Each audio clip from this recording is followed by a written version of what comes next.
तर आपण हॉटेलमध्ये किंवा बाहेर स्वीट मार्टमध्ये जसं आपण ढोकळा खातो ना, त्याच पद्धतीने आज आपण इथे घरी बनवणार आहोत. नाही याच्यासाठी दही लागणार आहे ना इनो. तर घरच्या साहित्यामध्ये आज आपण इथे ढोकळा अगदी परफेक्ट जाळीदार बनवणार आहोत. जसं आपण बाहेर खातो ना रसरशीत अगदी जाळीदार अगदी त्याच पद्धतीने बनवणार आहोत. तर त्या अगोदर तुम्हा सर्वांचे सोनाली स्पेशल डिश या चॅनलवरती खूप खूप मनापासून स्वागत. तर मस्तपैकी स्पॉन्जी असा इथे आपल्याला ढोकळा बघतच असाल, तर चला मग रेसिपीला सुरुवात करूया. तर त्यासाठी इथे बेसन घेतलेलं आहे.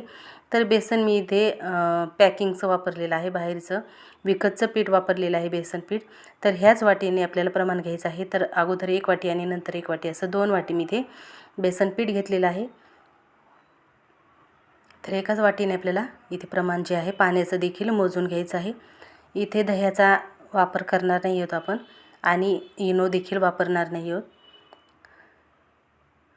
आपल्याला नंतर 5 मिनिट छान फेटून घ्यायचं आहे. त्याच्यासाठी मी इथे बेसन पीठ जे आहे ते चाळून घेतलेलं नाही आहे.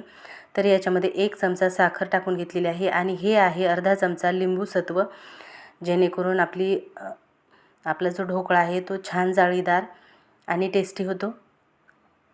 आणि दह्याची सुद्धा याच्यामुळे गरज नाही. तर त्याच्यामुळे अर्धा चमचा लिंबू सत्व टाकायचं. चवीनुसार मीठ टाकायचं आहे याच्यामध्ये आणि ओवा देखील टाकायचा आहे चिमूटभर. तर ज्या वाटीने आपण इथे बेसन पीठ घेतलं होतं त्याच वाटीने इथे पाणी देखील घ्यायचं आहे. तर 1 वाटी सुरुवातीला मी पाणी टाकून घेतलेलं आहे. 2 चमचे इथे तेल टाकायचं आहे, साधं कच्चंच तेल आहे हे. आता छान आपल्याला मिक्सरच्या साहाय्याने छान हे पीठ जे आहे ते फेटून घ्यायचं आहे. तर एकदम पाणी टाकायचं नाही. 2 वाटी बेसनासाठी इथे 1 वाटी मी पाणी टाकलेलं आहे. तर अजून थोडंसं आपल्याला इथे पाणी लागणार आहे. 2 ते 3 चमचे मी परत एकदा पाणी टाकून घेणार आहे. तर याच्यामध्ये गुठळ्या अजिबात नको आहे. छान आपल्याला या गुठळ्या ज्या आहेत त्या फोडून घ्यायच्या आहेत. मिश्रण जे आहे ते अगदी छान फ्लफी झालं पाहिजे. त्याच्यामधलं लिंबू सत्व साखर जे आहे ते पूर्णपणे विरघळली पाहिजे.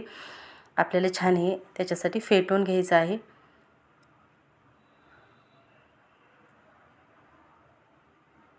अशा पद्धतीने जर तुम्ही बेसन पीठ फेटून जर याचा ढोकळा बनवला तर छान जाळीदार स्पॉन्जी आणि छान मस्त टम्म असा ढोकळा जे आहे ते छान फुगतो. तर इथे फ्लफी असं थोडासा कलर देखील असा पांढरट असा इथे चेंज असं झालेला आहे या ढोकळ्याचा, या पिठाचा. तर पीठ जे आहे ते 5 ते 6 मिनिटासाठी मी छान फेटून घेतलेलं आहे. आता याच्यामध्ये आपल्याला टाकायचं आहे सोडा. खायचा सोडा टाकलेला आहे मी याच्यामध्ये.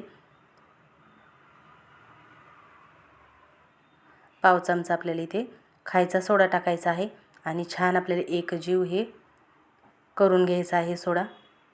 तर इथे तेल लावून घेतलेला 1 डबा घेतलेला आहे. तेल लावायचं आहे अगोदर याला आणि याच्यामध्ये आपल्याला मिश्रण टाकून घ्यायचं आहे.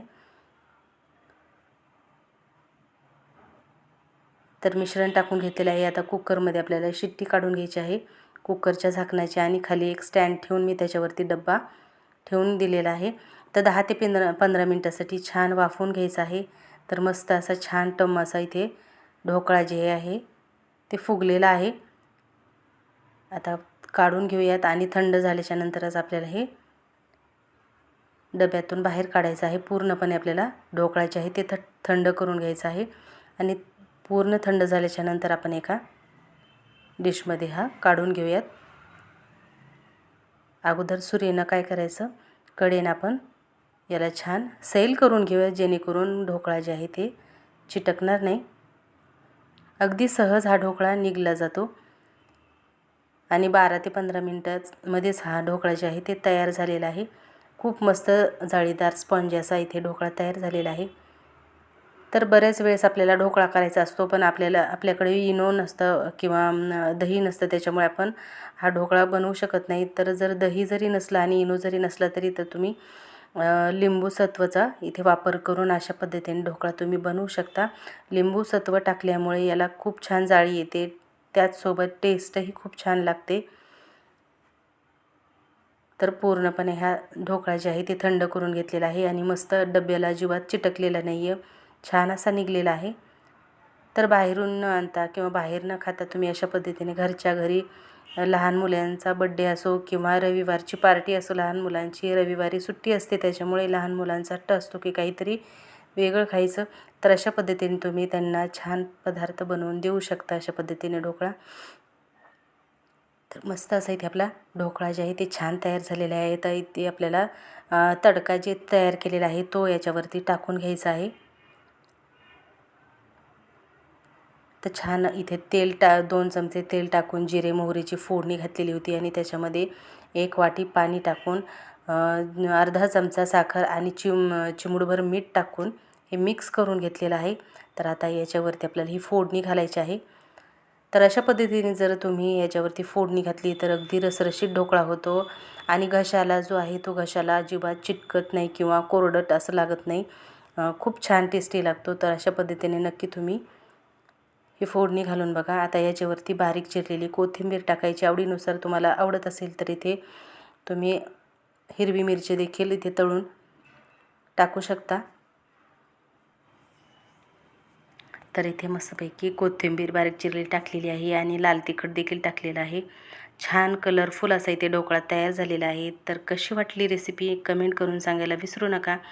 तर बघू शकता किती छान स्पॉन्जी आणि जाळीदार असा ढोकळा तयार झालेले आहे. तर या रेसिपीसाठी एक लाईक नक्की करा. त्याचबरोबर सोनाली स्पेशल डिश या मराठी चॅनलला सबस्क्राईब नक्की करा व पुन्हा भेटू असेच एका छानशा परफेक्ट रेसिपीबरोबर. तोपर्यंत बाय.